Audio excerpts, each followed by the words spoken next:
Depuis 2015, un hommage est porté par le réseau des lieux de mémoire de la Shoah en France, regroupant à ce jour 13 institutions, l'Amicale du camp de Gurs, le Centre d'histoire de la résistance et de la déportation de Lyon, le Centre européen du résistant déporté, camp de Natzweiler-Struthof, le CERCIL, musée mémorial des enfants du Veldiv, le lieu de mémoire du Chambon-sur-Lignon, la Maison d'Isieux, mémorial des enfants juifs exterminés, le mémorial de la Shoah, le mémorial de l'internement et de la déportation, camp de Royal-Lieu-Compiègne, le mémorial des martyrs de la déportation à Paris, le mémorial du camp de Rivesaltes, le Mont Valérien à Suresnes et le site mémorial du camp d'Émile.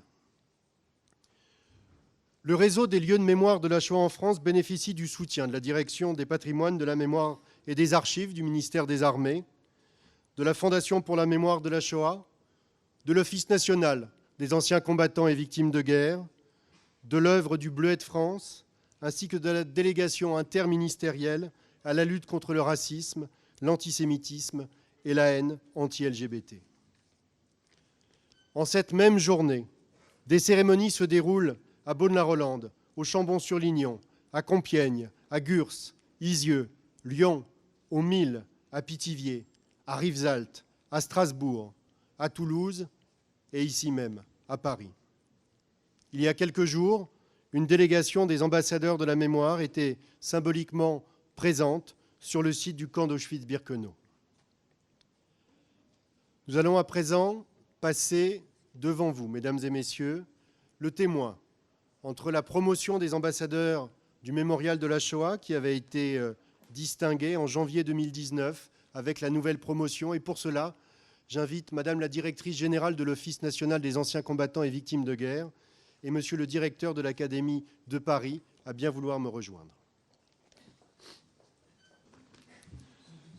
Nous invitons donc Monsieur Cyril Carnevillier, enseignant au lycée René Cassin de Paris, promotion des ambassadeurs 2019, à bien vouloir nous rejoindre, ainsi que Julien Coutan, professeur au lycée Montesquieu d'Herblay, qui deviendra en janvier 2021 la nouvelle promotion des ambassadeurs, afin que des mains de Madame la directrice générale et de Monsieur le directeur de l'Académie de Paris, le témoin passe de l'un à l'autre.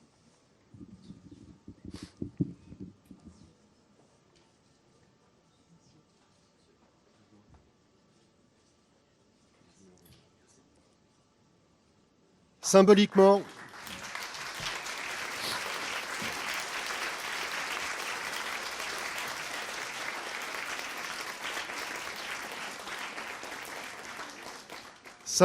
ce passage de témoin a lieu aujourd'hui, en ce 27 janvier 2020. Merci à vous.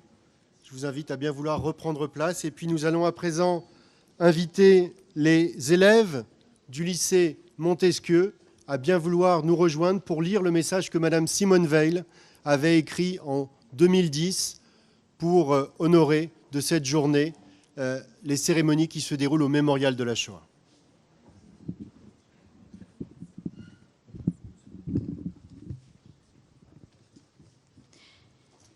Les rescapés d'Auschwitz ne sont plus qu'une poignée.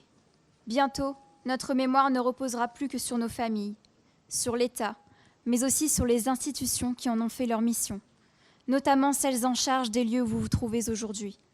Elle sera la source d'inspiration d'artistes et d'auteurs, comme un objet qui nous échappe pour le meilleur et pour le pire.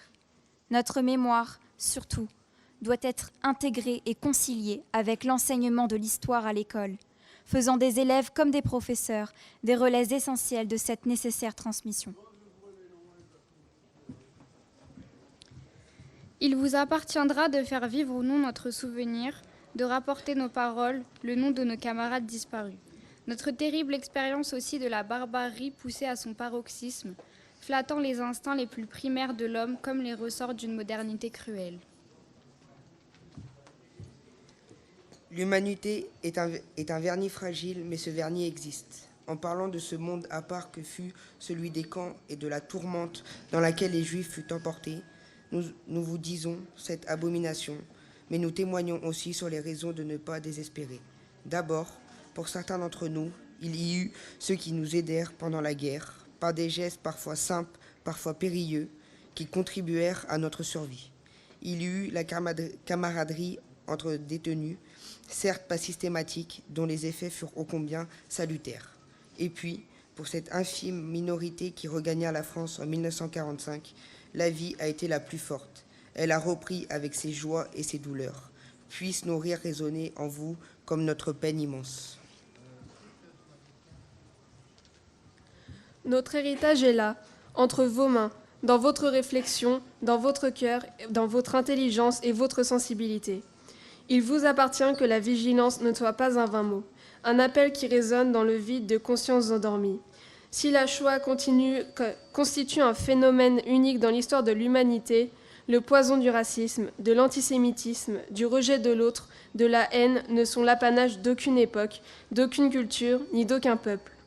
Ils menacent à des degrés divers et sous des formes variées, au quotidien, partout et toujours, dans le siècle passé comme dans celui qui s'ouvre.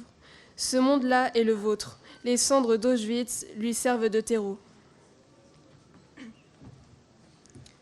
Pourtant, votre responsabilité est de ne pas céder aux amalgames, à toutes les confusions. La souffrance est intolérable. Toutes les situations ne se valent pourtant pas. Sachez faire preuve de discernement alors que le temps nous éloigne toujours plus de ces événements, faisant de la banalisation un mal peut-être plus dangereux encore que la négation. L'enseignement de la Shoah n'est pas non plus un vaccin contre l'antisémitisme ni les dérives totalitaires, mais il peut aider à forger la conscience de chacun et chacune d'entre vous. Il doit vous faire réfléchir sur ce que furent les mécanismes et les conséquences de cette histoire dramatique. Notre témoignage existe pour vous appeler à incarner et à défendre ces valeurs démocratiques qui puisent leurs racines dans le respect absolu de la dignité humaine.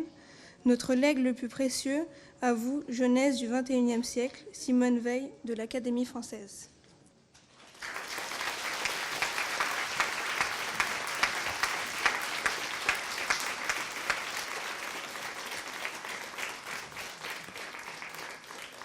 En réponse à ce texte de Simone Veil, les ambassadeurs de la mémoire avaient conçu une réponse qu'ils avaient lue sur la scène de l'UNESCO en 2015 et qui va à présent vous être restituée par les promotions 2017 et 2019 des ambassadeurs de la mémoire du Mémorial de la Shoah. À Madame Simone Veil, ce millénaire s'ouvre avec nous. Notre génération doit construire un monde qui ne permettra jamais à une tragédie telle que la Shoah de se reproduire. Votre voix et votre parcours nous rappellent ce que le rejet de l'autre a produit de pire. L'extermination des Juifs d'Europe n'est pas qu'un sujet d'étude pour les historiens. Cet enseignement doit nous être donné inlassablement dans les écoles, dans les mémoriaux, les musées, lors des commémorations, grâce aux productions artistiques. Nous, jeunesse de France, formons le vœu que cet enseignement trouve toujours une place à part dans le programme pédagogique. C'est un élément fondateur de notre formation intellectuelle, scolaire et par-dessus tout citoyenne.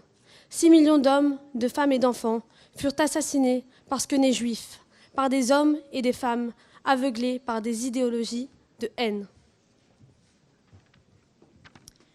Nous, jeunesse de France, affirmons aujourd'hui que les cendres d'Auschwitz et des camps nazis, que les fosses communes, les nécropoles, les mémoriaux ne sombreront jamais dans l'oubli ou l'indifférence et que vos paroles fortifieront nos consciences.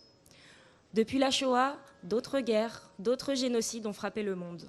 Nous, jeunesse de France, faisons vivre pleinement la République et la démocratie par-delà nos différences.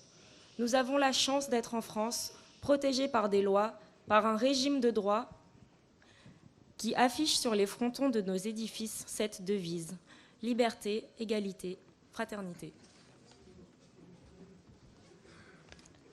70 ans après la libération du camp d'Auschwitz-Birkenau, il est de notre responsabilité que votre mémoire ne disparaisse pas. Vous pouvez compter sur notre détermination. Cette connaissance de la tragédie, mais aussi des exemples de solidarité et de sauvetage, nous engage à défendre l'idée d'une humanité apaisée et fraternelle, dans une période assombrie par l'intolérance et la mort, où l'actualité nous rappelle tragiquement l'urgence et la nécessité d'une mobilisation de toutes et tous au quotidien.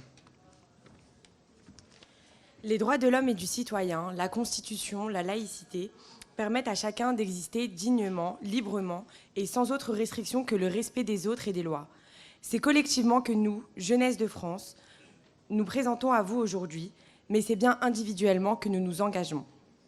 Chacun de nous donne sa voix pour incarner la vôtre et rappeler avec force que nous refusons toute forme d'intolérance, de racisme et d'antisémitisme. Il y a 70 ans, le camp d'Auschwitz-Birkenau était libéré, ouvrant la voie à d'autres libérations. Aujourd'hui, nous commémorons ces événements et nous, jeunesse de France, faisons le serment d'œuvrer pour que les générations futures soient épargnées de nouveaux drames. L'humanité est une et indivisible.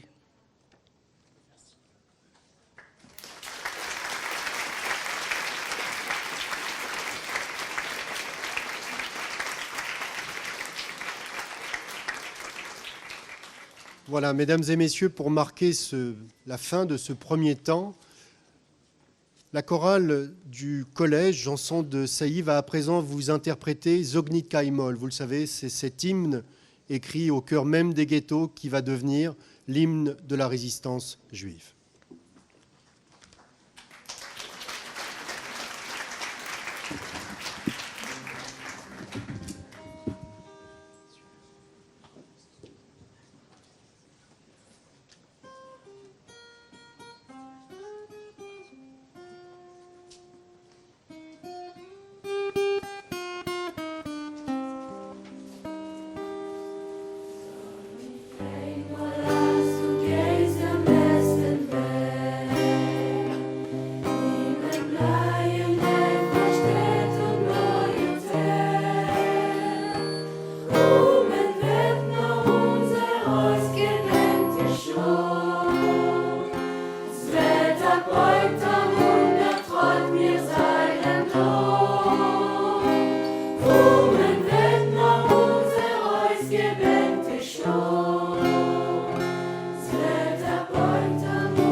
Voilà, mesdames et messieurs, chers amis, c'est ainsi que s'achève ce premier temps de commémoration de cet après-midi, qui va se poursuivre, vous le savez, avec ce concert, hommage, conçu et écrit par le CERCI, Musée mémorial des enfants du Veldiv, et notamment par Hélène Moucharzet, sa fondatrice, que nous saluons, et avec Loge Productions. C'est ce spectacle qui va vous être donné cet après-midi sur le parvis du Mémorial de la Shoah, dans une configuration unique et exceptionnelle, puisque vous l'avez toutes et tous vu. Ce spectacle va être donné pour la première fois, accompagné par 130 choristes des collèges Flaubert, Douaneau, Janson de Sailly, et puis d'Orgelès, de Paris. À l'issue de ce concert, hommage, la secrétaire d'État auprès de la ministre des Armées, Madame Darrieussecq, et Monsieur le ministre de l'Éducation nationale et de la Jeunesse, Jean-Michel Blanquer, s'adresseront à vous. Maintenant, c'est à vous. Une chanson, c'est un auteur et un texte, bien sûr. C'est une musique et c'est un interprète. C'est aussi un contexte, général ou personnel. Et c'est aussi la réception qu'elle connaît. Autant de paramètres qui font qu'une chanson est le visage singulier d'un moment d'une histoire, individuelle ou collective. Elle exprime, à sa façon, la société dans laquelle elle émerge, ses espoirs, ses obsessions, ses refus, ses silences. Comment, après la guerre, la mémoire de la Shoah travaille-t-elle la chanson? Et tout d'abord, le fait-elle et de quelle façon? Nous allons vous présenter aujourd'hui quelques chansons, quelques-unes très connues, d'autres qui sont restées dans l'ombre, certaines totalement inconnues, toutes singulières. Et nous allons voir comment leur cheminement, dans les années d'après-guerre, épouse celui de la mémoire de la Shoah en France, en même temps qu'il contribue à sa façon à la construction de cette mémoire. Comment, à la fois cause et symptôme, elles font partie du paysage mémoriel de ces décennies.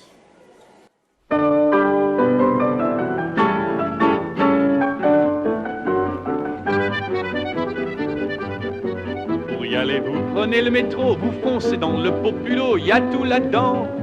Des mécanos, des employés, des aristos, des petites poules parfois qui sont belles. Tout ça, ça descend à Grenelle.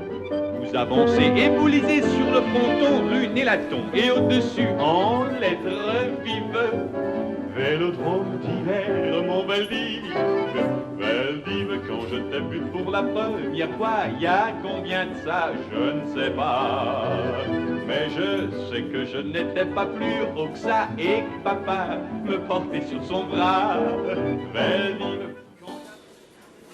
En 1947, dans cette chanson, Yves Montand évoque le Veldive. Dans cette chanson qui restitue avec gaieté le caractère festif de ce lieu, habité par une mémoire populaire de manifestations sportives et de meetings politiques. Personne, semble-t-il, en tout cas parmi ceux qui l'ont écrite, ceux qui la chantent ou ceux qui l'applaudissent, personne n'a pensé à ce qui s'est passé 5 ans auparavant, en juillet 1942, dans ce même lieu, le Veldive. Des milliers de personnes, dont plus de 4000 enfants, entassés là dans des conditions effroyables, puis transférés dans les camps de Pithiviers et Bonne-Hollande, puis déportés. Cet événement, paroxysme de la solution finale, comme l'écrit Serge Klarsfeld, et dont on sait qu'il révèle l'ampleur des crimes de Vichy, cet événement ne s'est pas encore imprimé dans la mémoire nationale. Il faudra 50 ans pour qu'il s'inscrive avec force dans la mémoire collective comme symbole de la collaboration et de la déportation des Juifs de France. La mémoire dominante en ces années d'après-guerre, c'est la mémoire résistante et gaulliste. Elle fait honneur au pays. Mais l'autre, la mémoire de la collaboration, qui a divisé le pays et qui le déshonore, elle s'est enfouie. Et puis, l'heure est à la réconciliation nationale. Quant à la déportation juive, malgré le choc des images découvertes lors du procès de Nuremberg, malgré les témoignages publiés dans les années qui suivent la libération, mais qui seront peu lus, ainsi que le souligne Annette Vivorka, sa spécificité et celle des centres de mise à mort est peu perçue, voire non perçue, du grand public, et sa présence restera souterraine pendant de longues années dans la mémoire collective. Les rares survivants revenus des camps nazis sont anéantis, détruits. On était exclus du monde, écrit Simone Veil. Mais peut-être que nous-mêmes, nous ne nous sentions plus dans ce monde. Fin de citation. Beaucoup se taisent, certains pendant longtemps, d'autres parce que ce fut là-bas, dans le camp, une promesse, un engagement, tentent de raconter, de communiquer cette expérience incommunicable, ce sont encore les termes de Simone Veil. Mais ils ne peuvent faire entendre leur voix. Quant à ceux qui ont échappé à la déportation, et en particulier les enfants, ceux qui ont eu la vie sauve parce qu'ils ont trouvé refuge dans des institutions ou des familles, souvent à la condition terrible d'être séparés de leurs parents, ces enfants-là, certes, ont échappé au pire, mais ils ont connu de nombreux déchirements. Et leur malheur ne cesse pas à la libération. Beaucoup se retrouvent seuls, sans nouvelles de leurs proches qu'ils ne voient pas revenir et qui ne reviendront pas, orphelins sans protection, abandonnés. Les plus jeunes sont recueillis dans des maisons d'enfants. Les plus âgés doivent se débrouiller. Tous, toujours, hantés par les fantômes.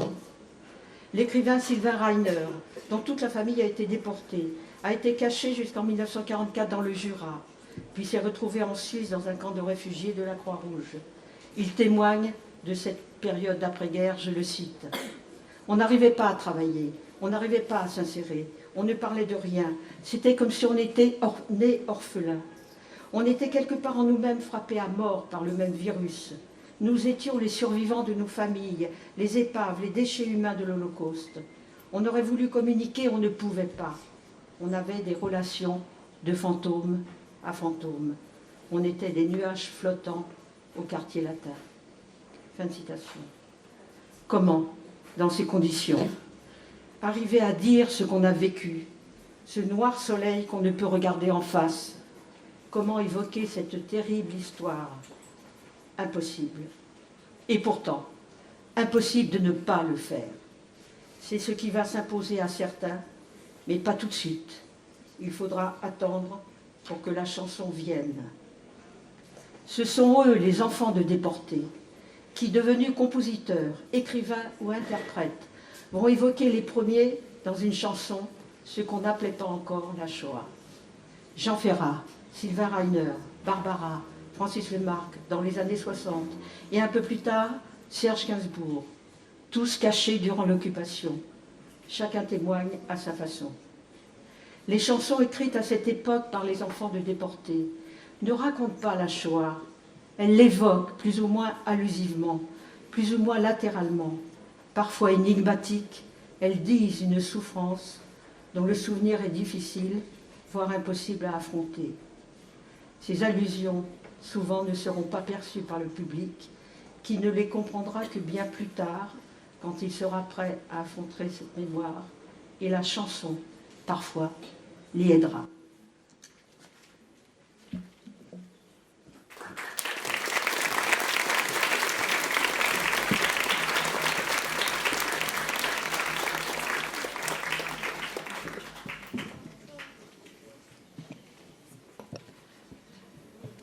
Nuit et brouillard. Paroles et musique de Jean Ferrat, 1963. Cette chanson, qui est dans toutes les mémoires, Jean Ferrat l'écrit en une nuit, en 1963, et la dédie à son père, juif russe assassiné à Auschwitz. Ce père, Mnasha Tenenbaum, s'était réfugié en France en 1905 pour fuir les pogroms. Engagé volontaire dans l'armée française durant la Première Guerre mondiale, il est naturalisé français en 1928. En 1939, il s'engage à nouveau. Arrêté en 1942, il est interné à Compiègne, puis déporté le 30 septembre 1942 à Auschwitz. Jean, né en 1930, d'abord caché par des militants communistes, puis réfugié avec sa famille en zone libre, retourne à Paris pour poursuivre ses études avant de rejoindre à nouveau le sud de la France. Il n'oubliera jamais ses errances, ni qu'il doit sa survie à des militants communistes. La chanson Nuit et brouillard, comme le film d'Alain Resnais, sorti quelques années plus tôt en 1956, porte le nom de la circulaire nazie Nacht und Nebel, organisant la disparition des opposants du Reich dans les pays occupés. Comme le film, elle évoque la souffrance des déportés dans les camps, mais ne dit rien des chambres à gaz, ne faisant pas la distinction entre déportés juifs et déportés résistants, entre camps de concentration et centres de mise à mort. Elle n'évoque pas la Shoah dans sa spécificité, mais dans la déportation en général et l'univers concentrationnaire. La chanson de Ferrat reflète ainsi l'état de la mémoire de l'époque. Dans les années d'après-guerre, c'est la figure du résistant qui s'impose, ainsi que la mémoire de la déportation résistante, à travers l'image emblématique du camp de concentration de Buchenwald. Ce qui émerge aussi dans cette chanson, c'est une inquiétude, voire une angoisse. Celle de l'oubli, déjà, avant même que l'histoire n'ait été écrite. Ferrat affirme avec force la légitimité d'avoir recours à la chanson, considérée par certains comme expression futile, pour lutter contre l'oubli dont il sent la menace. Mais en 1963, l'heure est à la réconciliation avec l'Allemagne. La chanson de Ferrat, considérée comme inopportune, est bannie des ondes nationales. Mais un soir, Denise Glaser, qui anime l'émission Discorama à la télévision, elle-même fille de juifs russes, brave l'interdit et reçoit Jean Ferrat qui interprète sa chanson. C'est un véritable succès. Succès qui s'explique sans doute parce qu'elle correspond à la vision de la déportation qui domine à l'époque, en même temps qu'elle la renforce.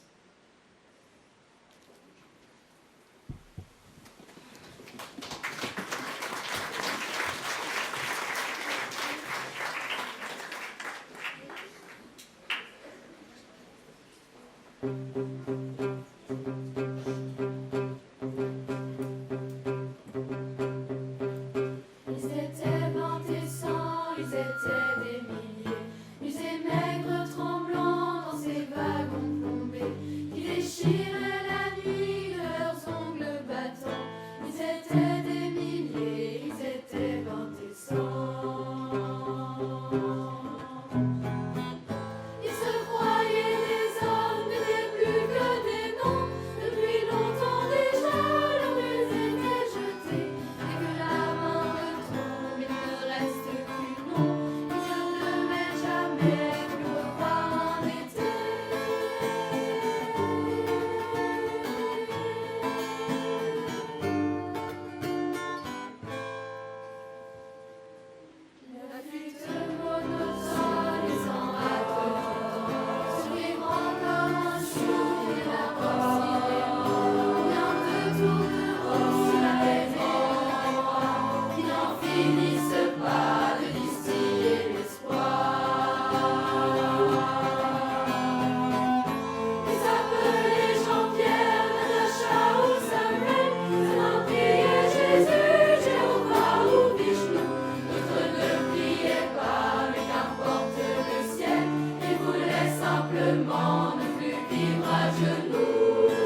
La rue des Rosiers. Paroles de Sylvain Reiner et musique de Joël Holmes, 1965. En 1965, Sylvain Reiner, orphelin de la Shoah, est animateur dans une de ces maisons d'enfants qui recueillaient après-guerre d'autres orphelins. Il est l'ami du musicien Joël Holmes, dont les parents ont également été assassinés à Auschwitz. Plus tard, devenu écrivain, il racontera comment est née cette chanson, la seule qu'il ait jamais écrite. La rue des Rosiers, dira-t-il, est une chanson fantôme. Les circonstances qui entourent sa naissance sont un peu fantasmagoriques. Un jour, je ne sais pourquoi, je suis allé voir Joël en banlieue où il habitait. Il grattait toujours sa guitare comme un zombie. Il me dit tout à coup, toujours entre deux eaux, entre deux mondes, « T'as pas une idée, là? On pourrait peut-être faire quelque chose ?» Je lui dis, « Quoi? Tu ne pourrais pas me dire quelque chose ?» Je lui dis, « Il n'y a plus de roses dans la rue des Rosiers. » J'avais envie de chialer, c'était atroce. Il s'est passé quelque chose de vraiment terrifiant entre nous. Ça a jailli comme ça, lui la musique, moi les paroles, sans que l'on sache comment, sans que l'on sache même ce qui nous arrivait. Et on a fini la chanson. C'était vraiment comme une histoire de table tournante. On était en liaison avec nos familles, sans que l'on ait jamais dit un mot là-dessus. Car c'était un sujet totalement interdit. On n'avait pas le droit de parler de ses blessures. Elles n'étaient pas visibles. Puis Joël me raccompagne. J'étais avec mon fils, et Joël était au volant. Il roulait sur la route du retour comme un dingue. Je me suis dit, il veut nous tuer, à cause de cette chanson.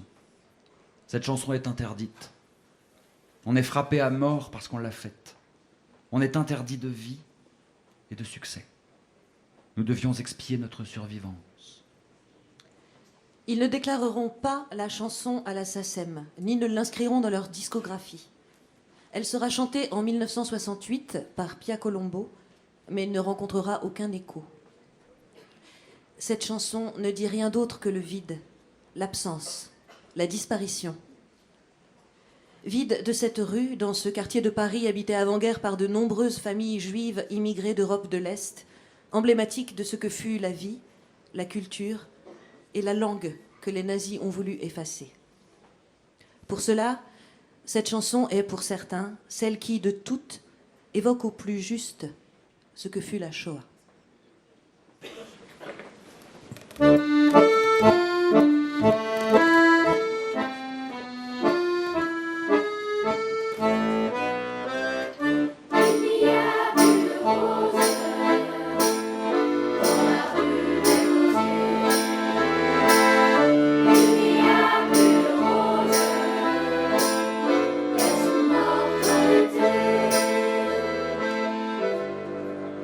C'est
Mon enfance. Paroles et musique de Barbara, 1968. Barbara est en tournée du côté de Grenoble. Soudain, elle voit un panneau sur le bord de la route, Saint-Marcelin. Pendant la guerre, elle a passé plusieurs années dans cette petite ville aux portes du Vercors. Allons-y y faire un tour, lance-t-elle à son chauffeur. Son assistante d'alors, l'écrivain Marie Schex, l'accompagne ce jour-là. Elle se la rappelle marchant dans les rues comme une automate, restée longuement près de la maison qu'elle avait habitée avec sa famille, puis remontée en voiture sans dire un mot, pleurant derrière ses grandes lunettes noires. Un peu plus tard, Barbara enregistre Mon enfance, souvenir intime, tendre et douloureux de ce retour fugace. Pendant la guerre, Barbara, Monique Serre, à l'époque, fille de juifs alsaciens, a été cachée avec sa famille dans le Vercors à Saint-Marcelin. Elle n'évoquera que très rarement cette blessure qui a déchiré son enfance, et toujours par allusion. Quand on lui en parlait, elle disait « Je ne me souviens de rien, je n'ai pas eu de passé. Tout ce qui m'intéresse, c'est mon présent. Mon enfance ne m'intéresse pas. »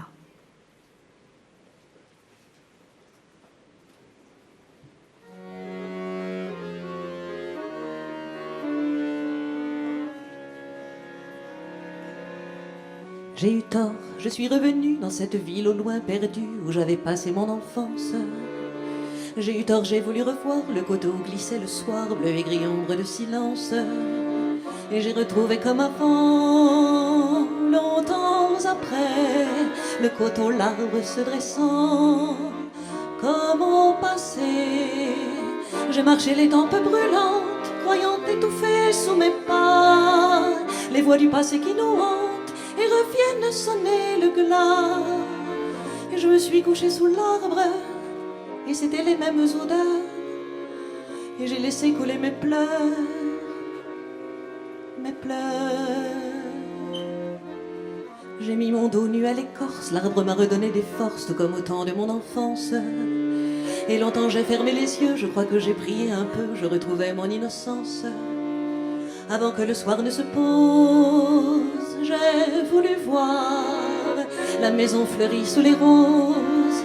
J'ai voulu voir le jardin où nos cris d'enfants jaillissaient comme source claire. Jean-Claude, Régine et puis Jean, tout redevenait comme hier.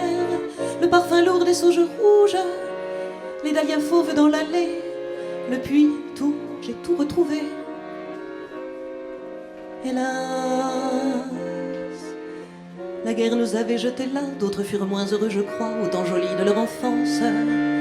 La guerre nous avait jetés là, nous vivions comme hors la loi, et j'aimais cela quand j'y pense. En mes printemps, en mes soleils, en mes folles années perdues, en mes 15 ans, en mes merveilles, que j'ai mal d'être revenue. Oh, les noix fraîches de septembre, et l'odeur des murs écrasés, c'est fou, tout, j'ai tout retrouvé. Hélas, il ne faut jamais revenir, autant cacher des souvenirs du temps joli de son enfance.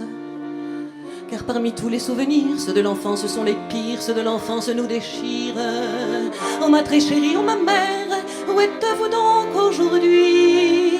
Vous dormez au chaud de la terre et moi, je suis venue ici pour y retrouver votre rire, vos colères et votre jeunesse. Je reste seule avec ma détresse. Hélas,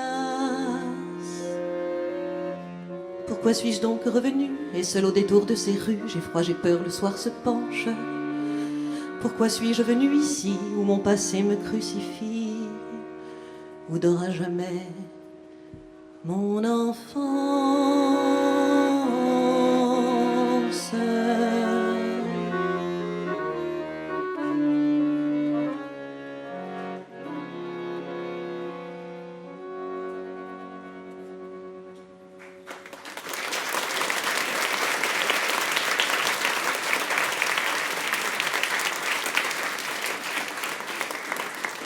La Petite Juive, paroles et musique de Maurice Fanon, 1965.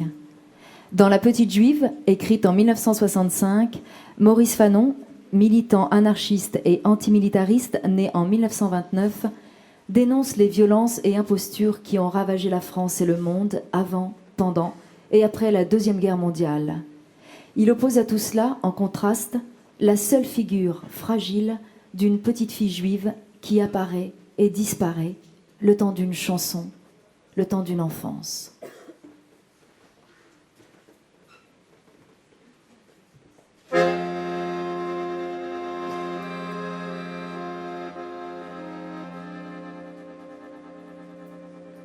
Dans ce monde borné, de quel entre-deux-guerres, où ceux qui font les lois les troussaient par derrière,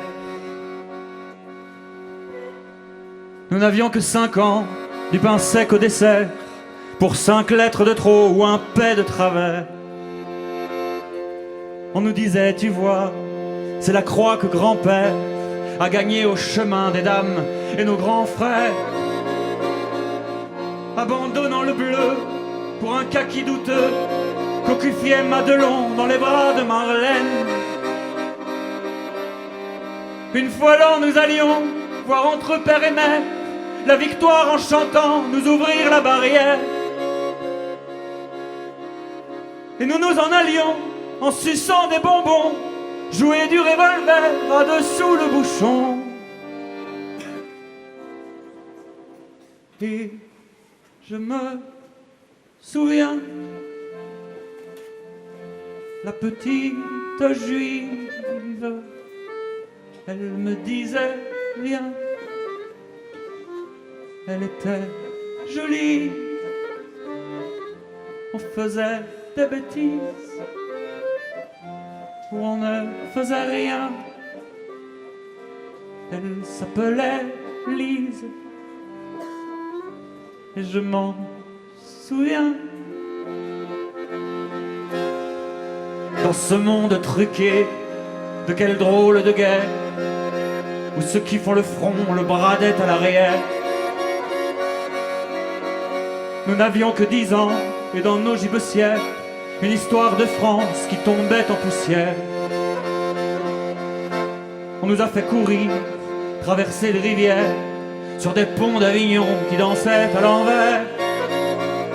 Ça tirait par devant, ça poussait par derrière, les plus pressés n'étaient pas les moins militaires. On nous a fait chanter pour un ordre nouveau d'étranges marseillaises de petites vertus qui usaient de la France comme d'un rince-cul et s'envoyaient en l'air aux portes des ghettos. Et je me souviens, la petite juive, on lui a dit viens, elle était jolie, elle a fait sa valise, un baiser de la main, elle s'appelait Lise. Il n'en reste rien.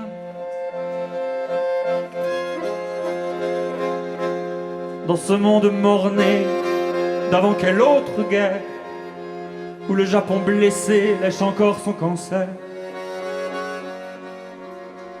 Dans ce monde sceptique, où ceux qui ont la foi ne savent plus si Dieu est devant ou derrière. Dans ce monde d'argent, où la banque surnage comme un poisson ventru qui attend le naufrage. Nous n'avions que 30 ans, sainte horreur de la guerre, et pourtant nous n'avions pas cessé de la faire. On nous a fait marner de Djebel en rizière, de Caribe en Scylla, de cuvette en civière, comme si nous n'avions pas autre chose à faire qu'à montrer nos fesses aux 4 coins de la terre. Et je me souviens, la petite juive, elle me disait viens, elle était jolie, on faisait des bêtises où l'on ne faisait rien, elle s'appelait Lise. et je m'en souviens.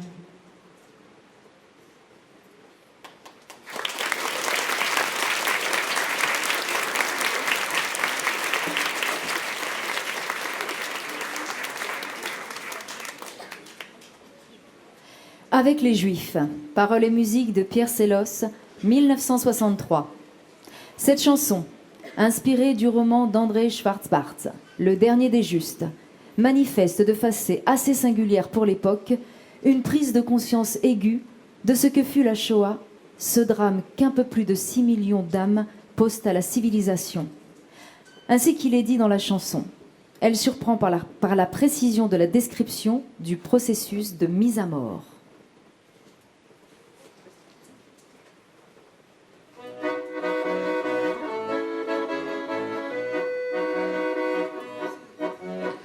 Jette encore un dernier regard, puisque c'est ton dernier matin.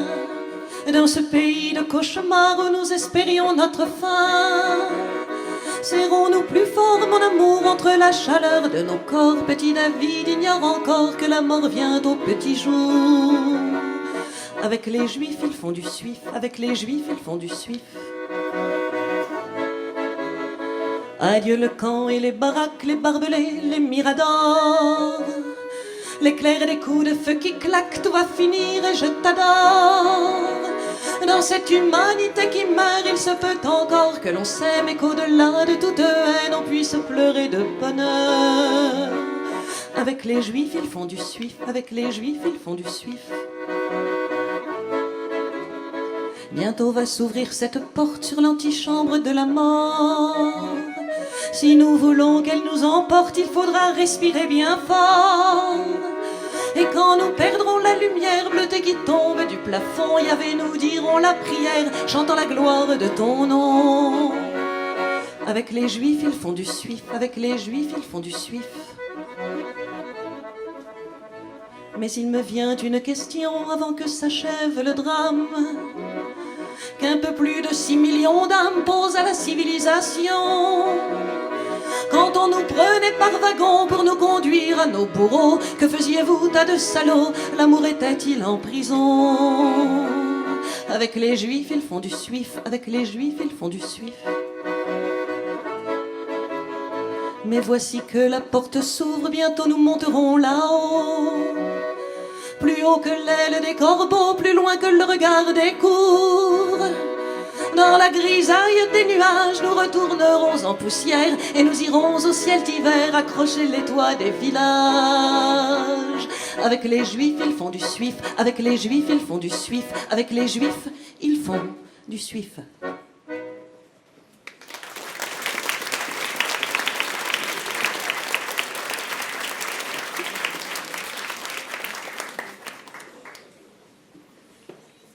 Yellow Star de Serge Gainsbourg, 1975.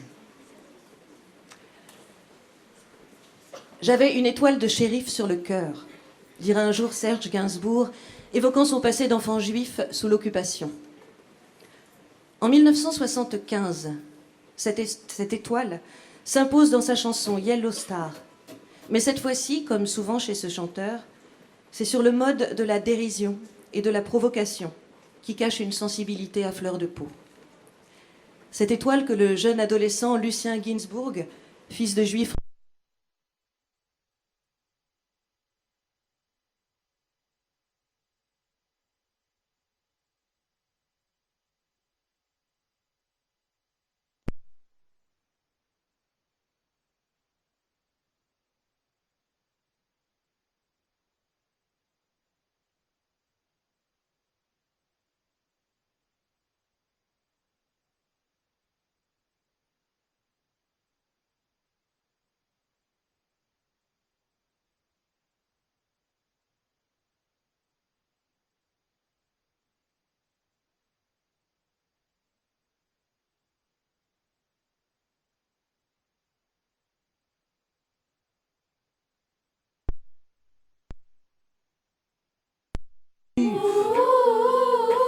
Il y a un curieux hiéroglyphe sur cette Yellow Star, Yellow Star. J'ai gagné la Yellow Star. Et sur cette Yellow Star. il y a peut-être marqué Chéri ou Marshall ou Big Chick. Sur cette Yellow Star. Yellow Star. Bum, she bum, bum, she bum, she bum, bum, she bum, she bum, bum, she bum. j'ai gagné la Yellow Star. Je porte la Yellow Star. difficile pour un juif. La loi du struggle for life. Quand il a la Yellow Star. Yellow Star. Yellow Star.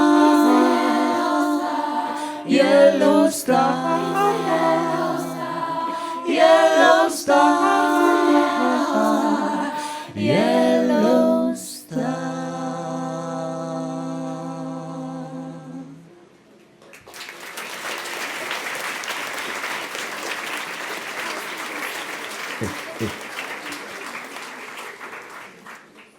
Comme toi, paroles et musique de Jean-Jacques Goldman, 1982.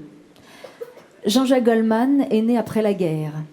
Il est le fils de Moïse Goldman, juif polonais réfugié en France, résistant communiste de la FTP Moy, franc-tireur partisan main-d'œuvre immigrée. Il raconte. L'idée de la chanson m'est venue en regardant un album de famille de ma mère, où il y avait les photos de famille les plus banales possibles. Vous savez, avec des petites filles, des gens après un repas avec des sourires niais, comme toutes les photos de famille du monde. Ma mère avait marqué à côté de mes cousins, entre parenthèses, déportés, en dessous, sur chaque photo. C'est là que je me suis rendu compte qu'il y avait cette petite fille qui était là, qui regardait ailleurs, qui visiblement pensait plutôt à aller jouer avec sa poupée, alors qu'on lui disait « souris ». À ce moment-là, j'ai pris conscience qu'on imaginait toujours ces gens-là avec des têtes de déportés, c'est-à-dire après. Et là, sur ces photos, je voyais à quel point c'étaient des gens d'une banalité incroyable, qui nous ressemblaient et qui étaient prêts à vivre des petites vies importantes ou sans importance, comme nous tous, et qui ont eu une rencontre avec l'histoire qui a fait que. Voilà. Je ne sais pas si cette petite fille s'appelle Sarah, mais en tout cas, son visage existe pour moi. Goldman, dans la chanson, rêve aussi devant un autre visage, celui d'une autre petite fille, la sienne, qui dort paisiblement près de lui et qui, elle aussi, petite fille ordinaire, pourrait être menacée de la même façon. La chanson a connu un grand succès, mais celui-ci est-il lié à son thème ?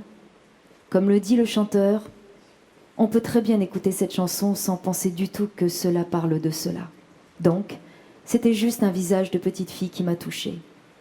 C'est peut-être ma façon à moi de parler de ces choses-là.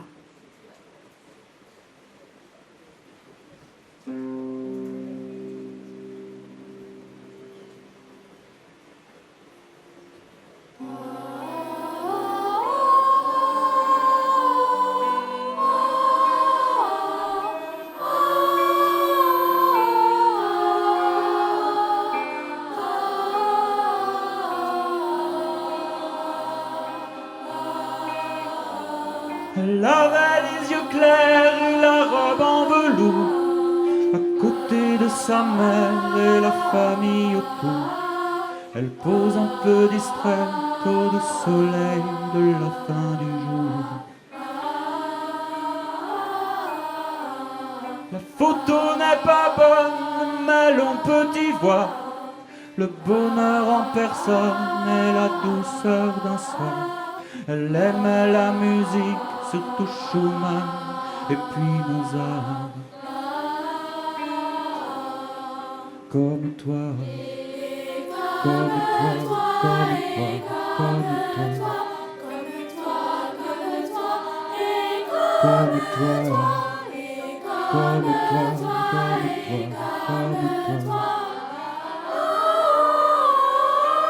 Comme toi que je regarde tout bas, comme toi qui dors en rêvant à quoi?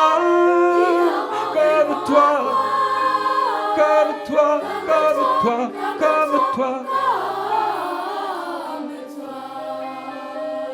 Elle allait à l'école au village d'en bas. Elle apprenait les livres, elle apprenait les lois. Elle chantait les grenouilles et les princesses qui dorment au bois. Elle aimait sa poupée, elle aimait ses amis, surtout Ruth et Anna et surtout Jérémie. Et ils se marieraient un jour peut-être à Varsovie. Comme toi, comme toi, comme toi, comme toi,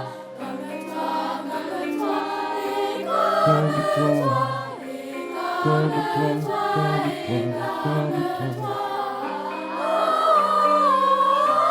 comme toi que je regarde tout bas, comme toi qui en rêvant à quoi? Comme toi, comme toi, comme toi, comme toi.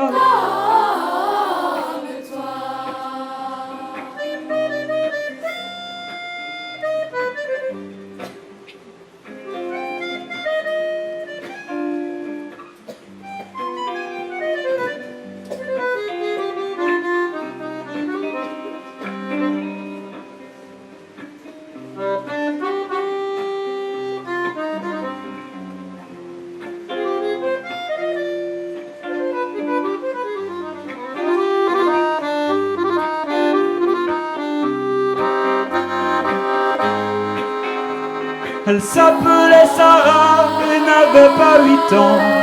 Sa vie c'était douceur, rêve et nuages blancs. Mais d'autres gens en avaient décidé autrement. Elle avait des yeux clairs et elle avait ton âme. C'était une petite fille sans histoire et très sage. Mais elle n'est pas née comme toi, ici et maintenant. Comme toi, comme toi, comme toi, comme toi.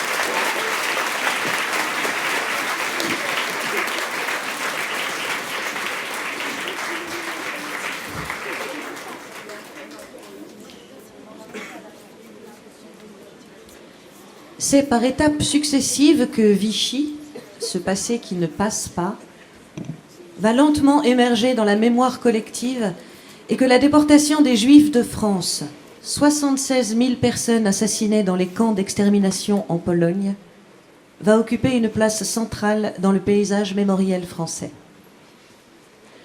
Un film, d'abord, en 1971, le film Le chagrin et la pitié de Marcel Ophuls. Puis un livre en 1972 d'un historien américain, Robert Paxton, La France de Vichy.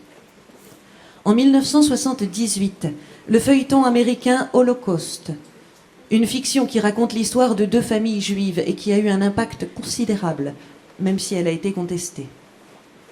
En 1985, l'œuvre majeure de Claude Lanzmann, Shoah. En 1987, l'ouvrage de Raoul Hilberg, La destruction des Juifs d'Europe, publié aux USA en 1961, est enfin traduit en France. La même année, le procès Barbie. Puis les travaux d'une nouvelle génération d'historiens français, comme Annette Wieworka, et le travail inlassable de Serge Klarsfeld. Le processus s'achèvera par la reconnaissance solennelle par le président de la République Jacques Chirac de la responsabilité de Vichy dans la déportation des Juifs de France le 16 juillet 1995. Maréchal, nous revoilà. Paroles de Georges Coulonge, musique de Jean Ferrat, 1983. Cette chanson, interprétée par Juliette Gréco, est une parodie de Maréchal, nous voilà. Chanson à la gloire du maréchal Pétain, qui, chantée dans toutes les écoles et ailleurs, était devenu l'hymne officieux de l'État français de Vichy. À 15 ans, Juliette Gréco, dont la mère a été arrêtée par la Gestapo pour fait de résistance, est elle-même arrêtée par la milice avec sa sœur. Elle est torturée et enfermée à Fresnes. Sa sœur et sa mère sont déportées à Ravensbrück, d'où elles reviennent en 1945. Allez, les enfants, vos petits carnets, on se tient bien droit, voilà.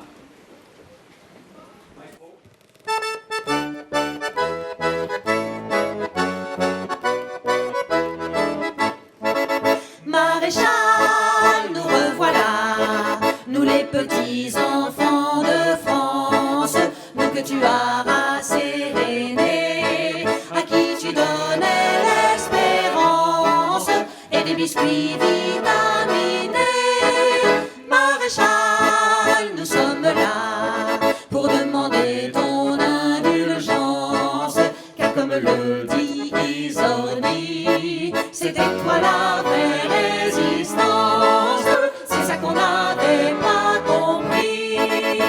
C'est vrai qu'on s'en serait pas douté, que maréchal tu résistais. Quand de Montoire tu nous disais Français, il faut collaborer.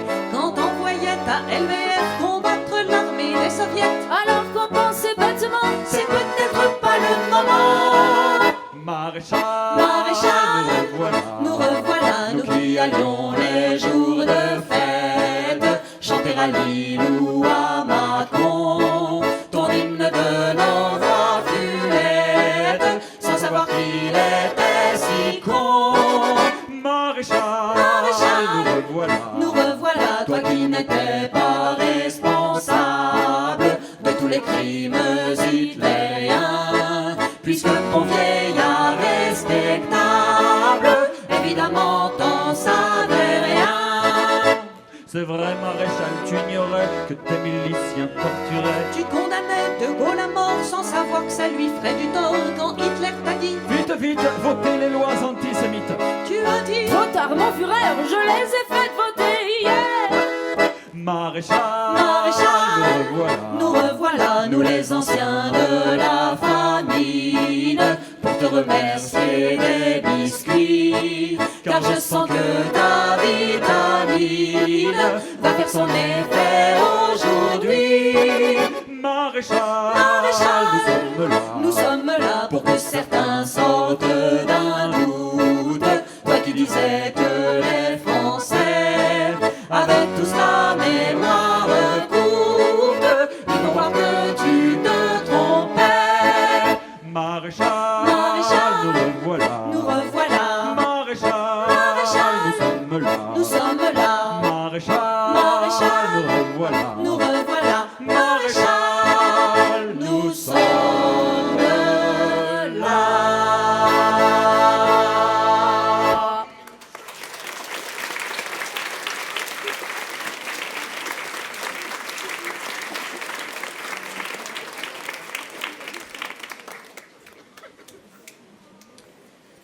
Bravo. Paroles de Julien Mort et musique de Gilbert Bécaud, 1986.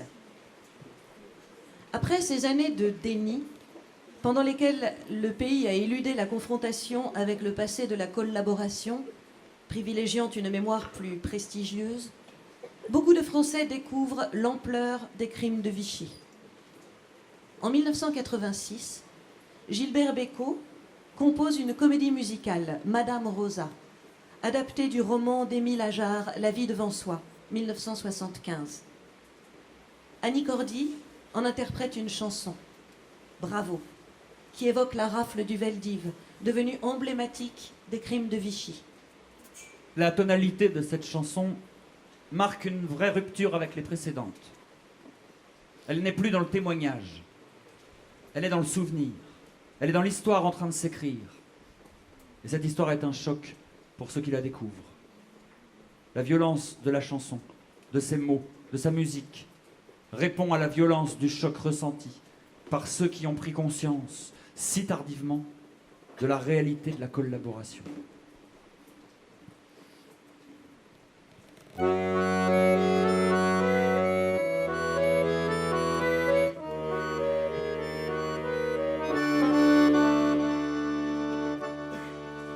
La guerre. Un petit matin. On cogne à la vitre. Un cri. Debout la putain. Fais ta valise. Et vite. Dehors l'aurore de juillet. Grouillé des flics. Mon Dieu, c'est français. Plus pourri que les Fritz. Ils nous ont parqués au vélodrome. Le soleil crachait sur Israël et dans les gradins nos étoiles jaunes qui faisaient honte au ciel. Du Veldiv jusqu'au bus et des bus aux wagons, des wagons jusqu'au camp terminus. Du Veldiv jusqu'au bus et des bus aux wagons, des wagons jusqu'au camp terminus. Et pourtant, moi la mort, j'en suis revenu. Et comment on s'en sort? Je ne sais pas, je ne sais plus, mais je suis là, je suis là, et bien là.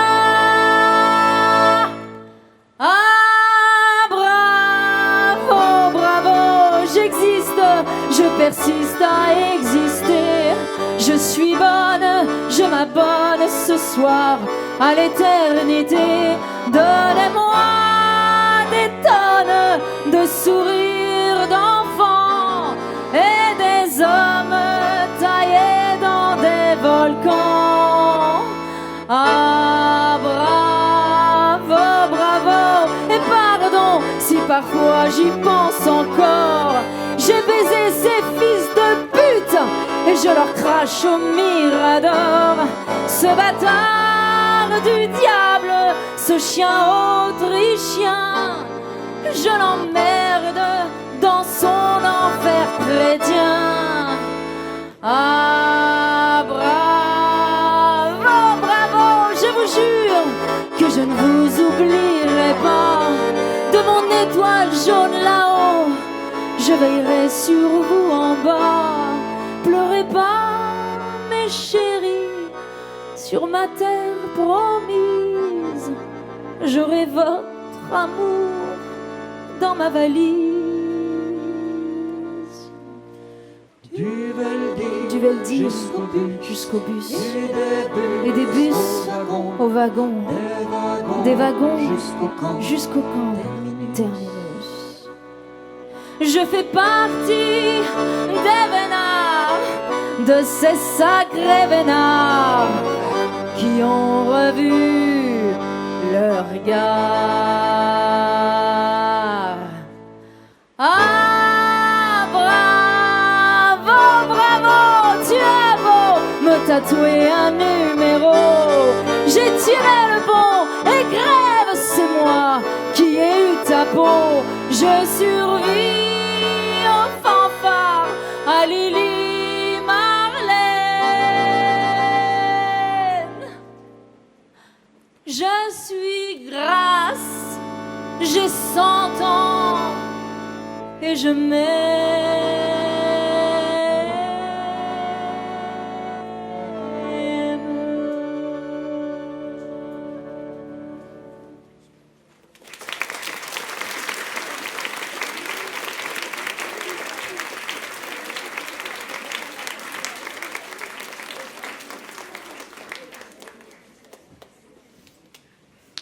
Anne Masseran, paroles et musique de Louis Chédid, 1985.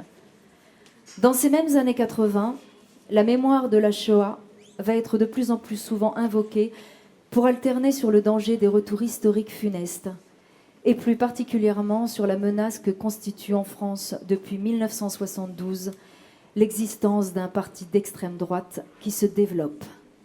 En 1985, dans Anne, ma sœur Anne, Louis Chédid dénonce la montée en puissance de cette extrême droite en France, en évoquant la figure emblématique d'Anne Frank, dont il raconte que la lecture de son journal, alors qu'il était enfant, l'a bouleversé. Il se rappelle en même temps une autre histoire, celle de Barbe Bleue et de cette jeune femme qui demande désespérément à sa sœur Anne si ses frères arrivent pour la sauver.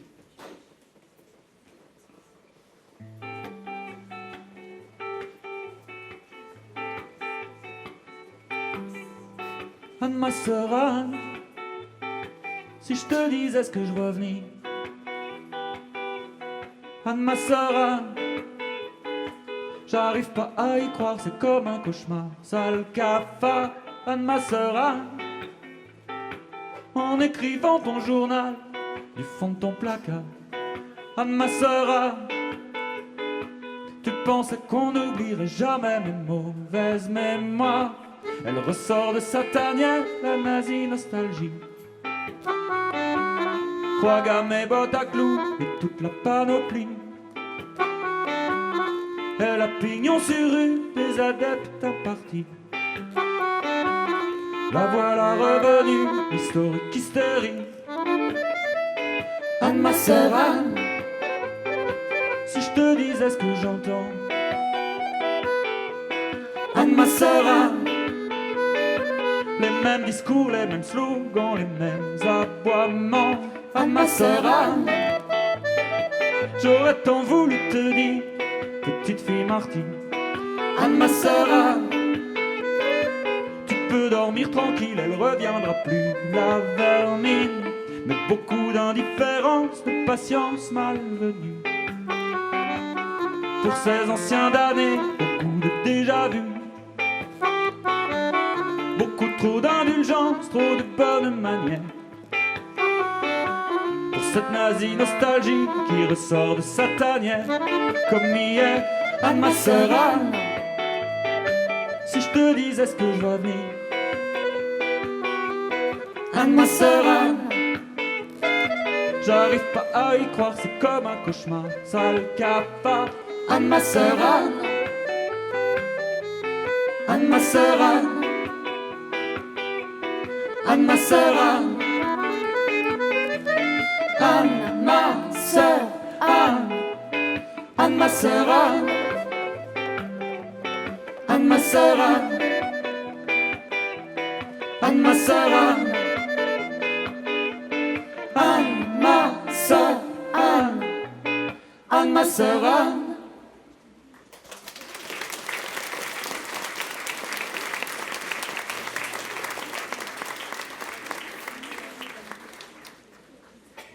Le Petit Train. Paroles et musique de Catherine Ringer, du groupe Les Rita Mitsuko.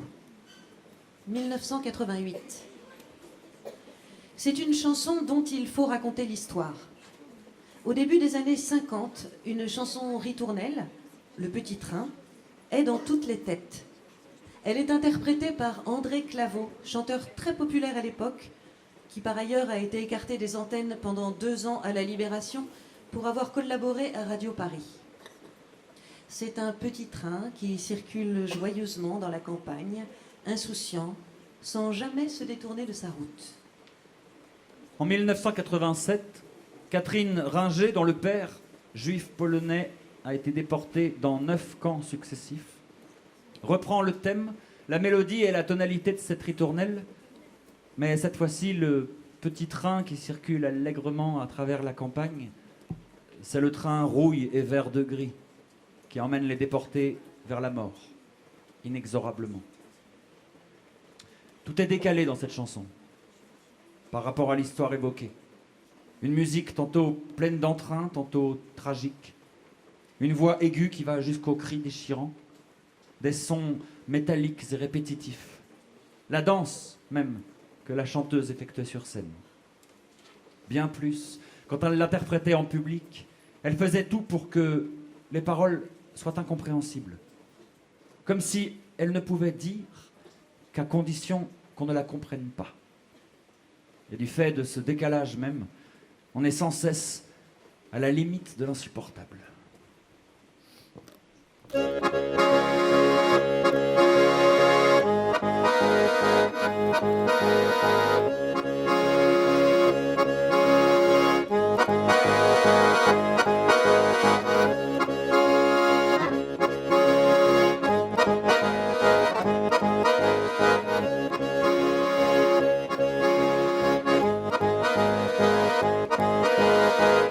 Le petit train s'en va dans la campagne, va et vient, poursuit son chemin. Serpentin de bois et de ferraille, rouille vert de gris, sous la pluie, il est beau quand le soleil l'enflamme, au couchant à travers champs.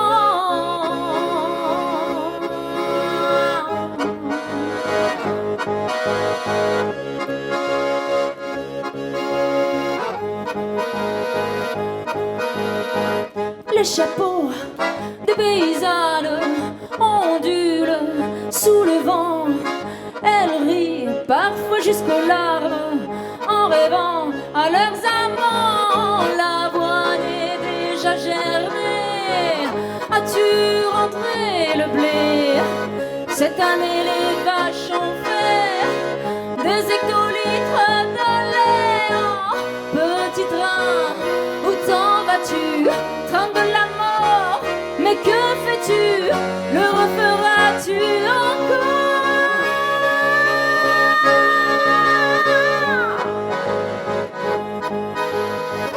Personne ne sait ce qui s'y fait, personne ne croit, il faut qu'il voie, mais moi je suis quand même là.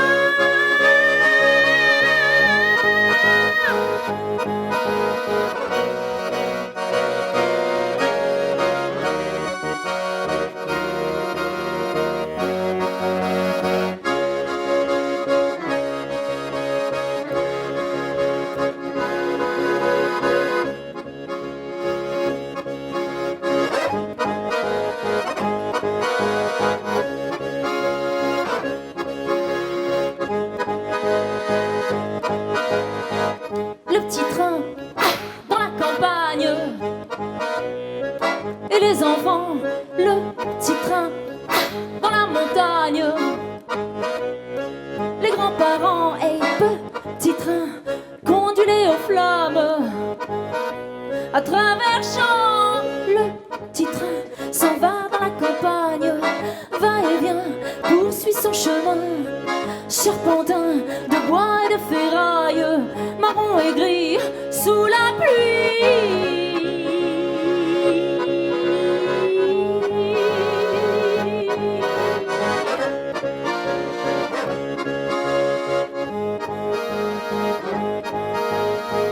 Reverra-t-on une autre fois passer des trains comme autrefois?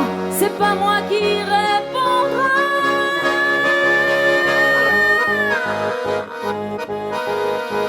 Personne ne sait ce qui s'y fait, personne ne croit, il faut qu'il voie, mais moi je suis quand même là.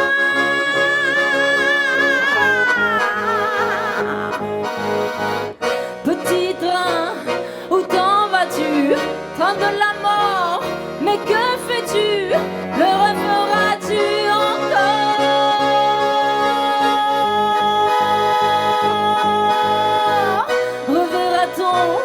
Une autre fois passer des trains comme celui-là? C'est pas moi qui répondra.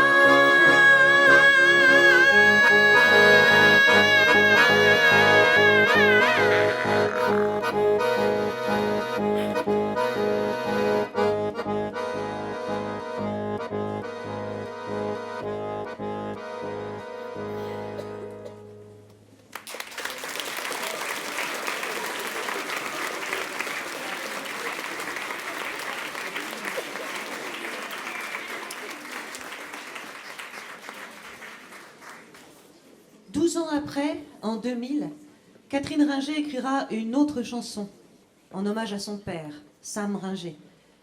n'évoquant plus seulement sa déportation, mais aussi sa carrière de peintre après la guerre. Elle l'intitule « C'était un homme », sans doute en écho au vers de Primo Levi.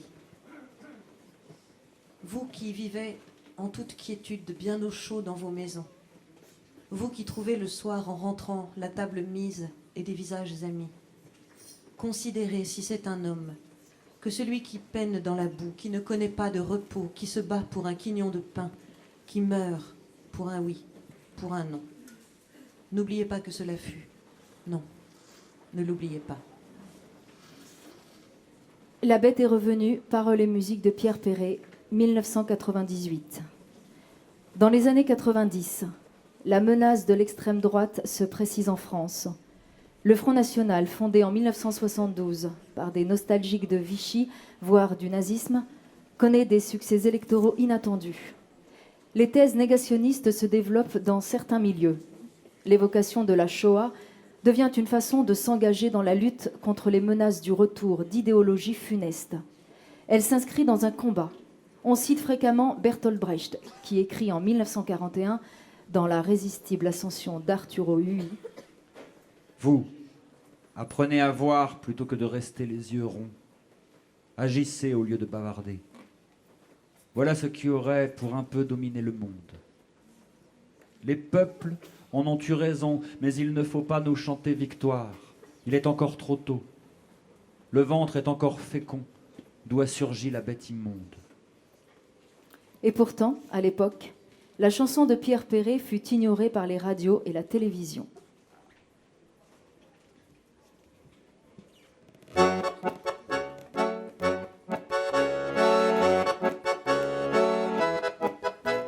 Sait-on pourquoi un matin, cette bête s'est réveillée au milieu de pantins, qu'elle a tous émerveillés en proclamant partout haut et fort: nous mettrons l'étranger dehors. Puis cette ogresse aguicheuse fit les clowns imitatifs, leurs tirades insidieuses convainquirent les naïfs qu'en suivant leurs dictats xénophobes, on chasserait tous les microbes. Attention, mon ami, je l'ai vu. Méfie-toi, la bête est revenue. C'est une hydre aux discours enjôleurs qui forge une nouvelle race d'oppresseurs. Y a nos libertés sous sa botte. Ami, ne lui ouvre pas ta porte. D'où cette bête a surgi, le ventre est encore fécond. Bertolt Brecht nous l'a dit, il connaissait la chanson, celle-là même qu'Hitler a tant aimée. C'est la valse des croix gammées. Car pour gagner quelques voix, des nostalgiques de Pétain, c'est les juifs encore une fois que c'est dangereux à rien, brandiront comme un épouvantail dans tout leur sinistre éventail. Attention, mon ami, je l'ai vu. Méfie-toi, la bête est revenue. C'est une hydre aux discours enjôleurs qui forge une nouvelle race d'oppresseurs. Il y a nos libertés sous sa botte. Ami, ne lui ouvre pas ta porte. N'écoutez plus, braves gens, ce fléau du genre humain, l'aboiement écœurant de cette bête à chagrin, instillant par ses chants de sirène la xénophobie et la haine. Laissons le soin aux lessives de laver plus blanc que blanc, les couleurs s'enjolivent, l'univers si différent. Refusons d'entrer dans cette ronde qui promet le meilleur des mondes. Attention, mon ami, je l'ai vu. Méfie-toi, la bête est revenue. C'est une hydre aux discours enjôleurs dont les 100 000 bouches crachent le malheur. Y a nos libertés sous sa botte. Ami, ne lui ouvre pas ta porte, car vois-tu petit, je l'ai vu. La bête est revenue.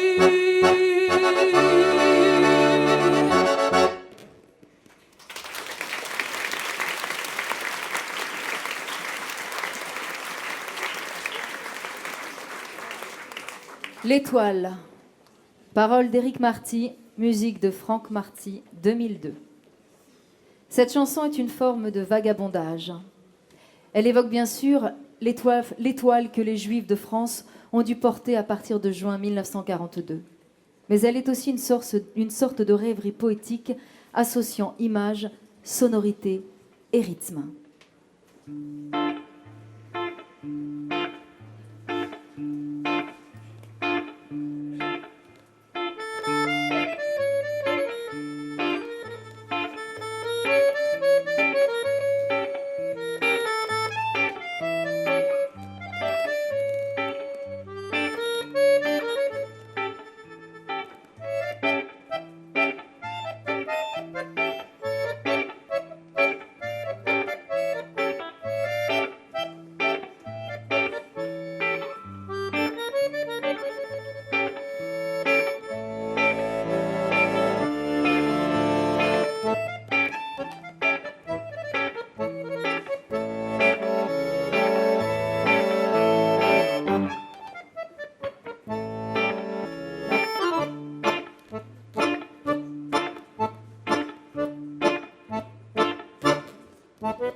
Tu portais une étoile là où on porte le cœur.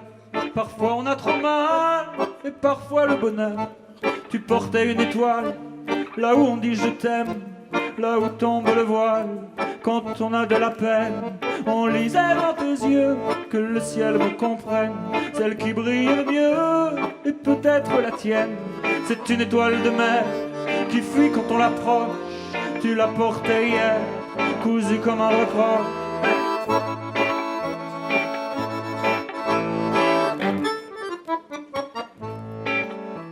Tu gardes cette étoile au fond de ta mémoire, même si ta vie s'étale dans les livres d'histoire, dans le regard des vieux, que le ciel nous libère.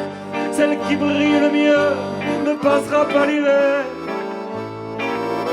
Pour porter cette étoile de foire de différence, une veste si sale qu'elle sentait la malchance.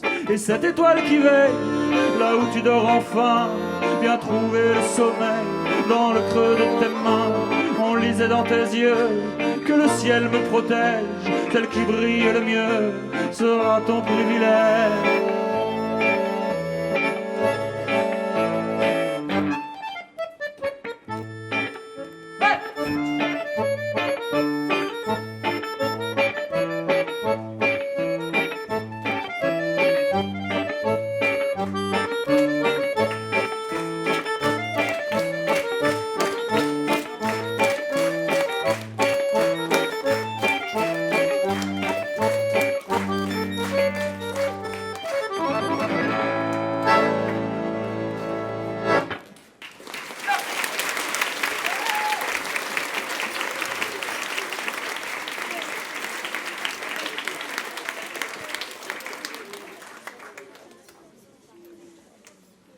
Le Petit Grenier, paroles et musique d'Anne Sylvestre, 2003. Anne Sylvestre partage avec sa sœur, Marichet, un lourd secret familial. Leur père, Albert Begras, a été jugé à la Libération pour collaboration et condamné à 10 ans de prison pour avoir été le bras droit de Jacques Doriot, chef du PPF, Parti populaire français. Marie avait évoqué ce déchirement dans un livre publié en 1974, Les lauriers du lac de Constance. Mais Anne, pendant longtemps, n'a rien dit de ce passé, trop lourd à avouer, demandant même à sa sœur de taire leur lien de famille. De temps en temps, pourtant, raconte-t-elle, je lâchais une illusion dans une chanson. Ça me semblait transparent, alors que c'était totalement opaque. Il y a des choses qu'on ne chante pas et qu'on a du mal à dire. Et elle ajoute, si les enfants de ceux qui ont été déportés, traités de façon ignominieuse, endurent encore le poids des souffrances de leurs parents, il est également logique que nous continuions à porter notre honte.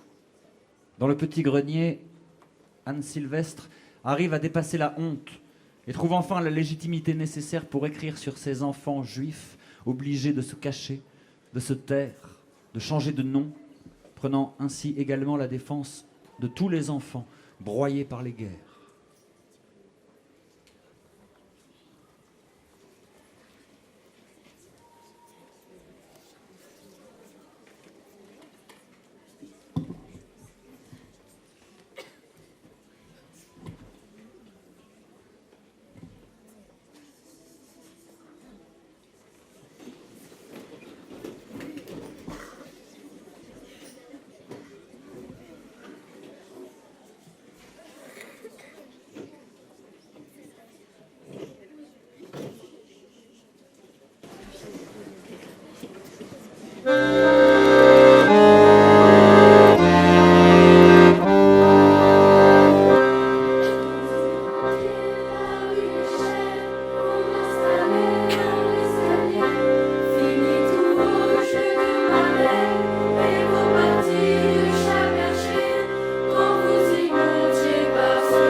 Fatigué, fatigué.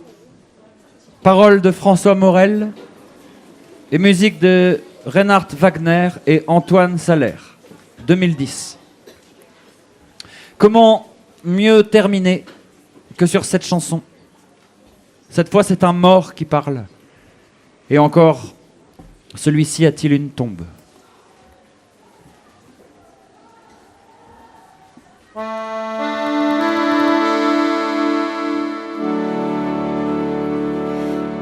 Ils ont marqué des mots de haine, incognito, des croix gammées, des mots obscènes. Sur mon tombeau, ont renversé le livre en bière et l'ont cassé. Ils se sont saoulés à la bière et ont pissé Tu ne peux pas imaginer comme ils ont ri quand ils se sont débarrassés de leurs habits, quand ils se sont le cul à l'air, photographiés sur le mausolée de ma mère, se sont branlés. Je suis fatiguée, fatiguée, j'imaginais que je pourrais, après la vie, me reposer.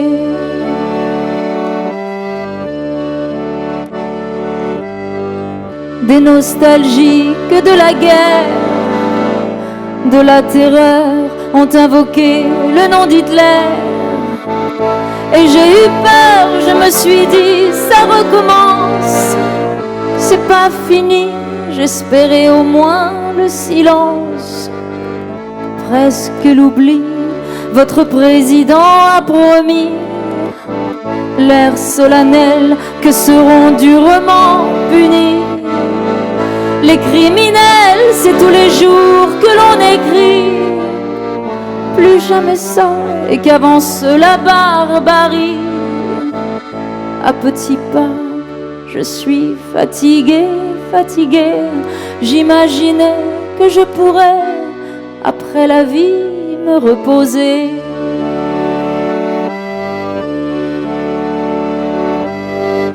Il paraît qu'il y a des gens ici en France qui osent douter maintenant de ma souffrance. Ils expliquent l'air dégagé, qu'ils ne croient pas que des enfants sont morts gazés. À Treblinka, quand les maîtres sont enragés, est-ce étonnant de voir leurs chiens encouragés montrer les dents? Ils ont marqué des mots de haine, incognito, des croix gammées, des mots obscènes. Sur mon tombeau, je suis fatiguée, fatiguée. J'imaginais que je pourrais, après la vie, me reposer. Je suis fatiguée, fatiguée. J'imaginais que je pourrais, après la vie, me reposer.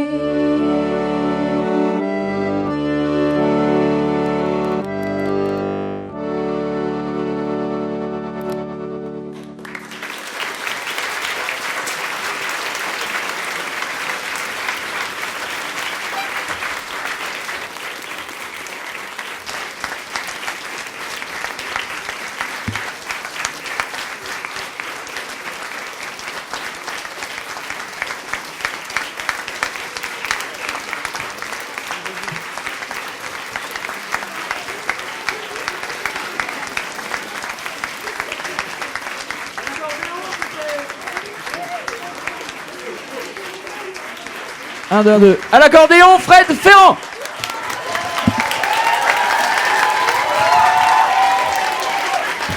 Au chant, Aimé Le Ballet. Et Lila Tamazit. Et au chant, Monsieur Valérian Renaud. Merci aux chorales qui nous ont accompagnés aujourd'hui. Merci beaucoup. Merci et bravo à vous. Merci à Franck pour le son.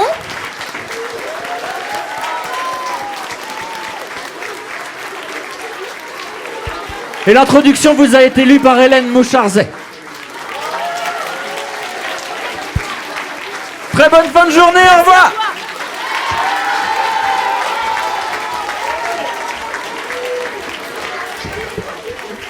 Attendez, ne bougez pas s'il vous plaît, je suis le directeur du mémorial de la Shoah. Et nous avons l'honneur de recevoir le ministre de l'Éducation nationale français, le ministre de l'Éducation nationale allemand également, ainsi que la secrétaire d'État aux anciens combattants qui visitaient le mémorial, se sont assis et ont absolument envie de vous dire un petit mot.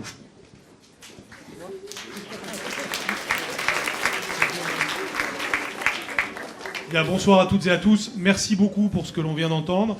Merci pour tout le travail que ça signifie. Bravo aux 4 établissements scolaires qui se préparent à chanter toute l'année.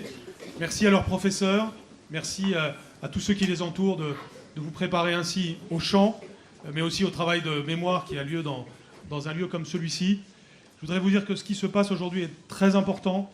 D'abord, ça souligne le travail qui est fait à la Fondation pour la mémoire de la Shoah, avec qui l'Éducation nationale est très partenaire pour en faire toujours plus dans la lutte contre l'antisémitisme et le racisme, contre toutes les formes de discrimination. Et je sais que vous êtes sensibles à cela très fortement. Vous le savez, aujourd'hui, comme d'ailleurs tout au long de la semaine dernière, nous célébrons le 75e anniversaire de la libération du camp d'Auschwitz-Birkenau. C'est évidemment un événement très particulier que cette libération. D'ailleurs, le mot libération est plus ou moins approprié, parce qu'en réalité, c'est un lieu qui ne préexistait pas avant. Mais en tout cas, ce 75e anniversaire, c'est l'occasion de dire que les forces de vie peuvent toujours l'emporter sur les forces de mort. Et vous qui êtes la jeunesse, vous qui êtes des élèves, des adolescents, des jeunes, des futurs adultes, vous êtes les forces de vie.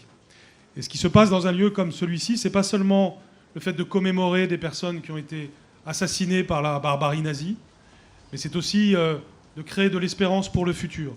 Cette espérance pour le futur, elle est d'éviter que de telles barbaries puissent revenir. Elles ne reviendront jamais sous la même forme. Quand on était avant la Seconde Guerre mondiale, on se refaisait la Première Guerre mondiale. Aujourd'hui, parfois, on raisonne uniquement avec la Deuxième Guerre mondiale. En réalité, les menaces, elles sont de tous ordres. Et c'est votre intelligence, votre éducation, ce que vous savez, mais aussi vos valeurs qui vous permettront d'éviter cela. Et c'est tout à fait possible. Quand on a les bonnes valeurs, eh bien, on est tout à fait capable d'avoir le courage pour affronter les périls du temps. Et ça doit se faire par la connaissance, ça doit se faire aussi par l'art. Et aujourd'hui, on a eu de magnifiques artistes qui vous l'ont montré.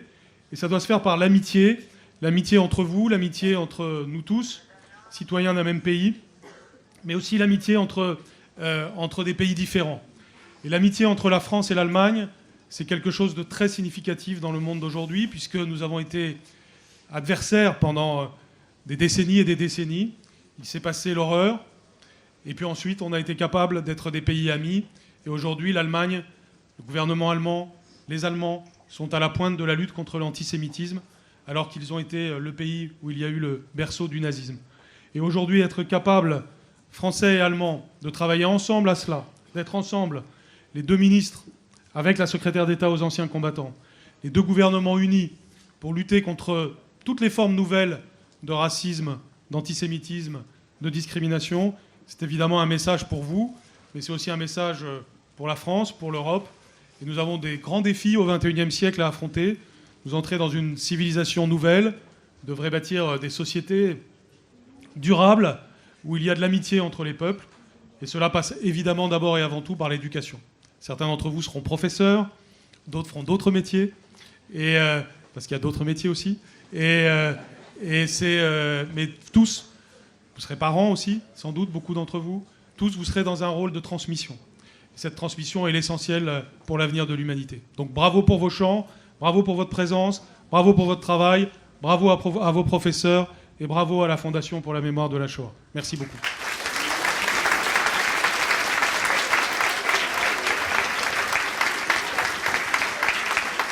Voilà. Alors moi, en tant que directeur du Mémorial de la Shoah, je voudrais vous remercier tout particulièrement d'être ici.